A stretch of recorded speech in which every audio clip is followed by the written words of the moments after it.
இந்த வார்த்தை ஆண்டவர் உங்களுக்கு தீர்க்கதரிசனமாய் சொல்லுகிறார். சீட்டு மடியிலே போடப்படும், காரிய சித்தியோ கர்த்தரால் வரும் என்று ஆண்டவர் வாக்குத்தத்தம் பண்ணுகிறார்.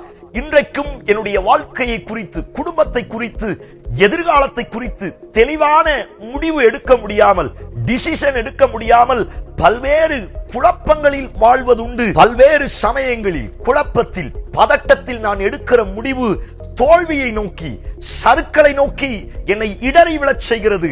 தேவ பிள்ளையே, நீங்கள் விரும்புகிற, ஜெபிக்கிற, கண்ணீர் வடிக்கிற காரியத்தில் காரிய சித்தி அவரால் வரும் என்று ஆண்டவர் வாக்குத்தத்தம் பண்ணுகிறார். உங்கள் பிள்ளைகளை குறித்ததான, கையின் பிரயாசங்களை குறித்ததான, எதிர்காலத்தை குறித்ததான, குடும்பத்தை குறித்ததான, ஊழியத்தை குறித்ததான சரியான டிசிஷனை நான் உங்களுக்கு தருவேன் என்று ஆண்டவர் வாக்குத்தத்தம் பண்ணுகிறார். நீங்கள் எதிர்பார்க்கிற காரியத்தில் காரிய சித்தி கர்த்தரால் கடந்து வரப்போகிறது.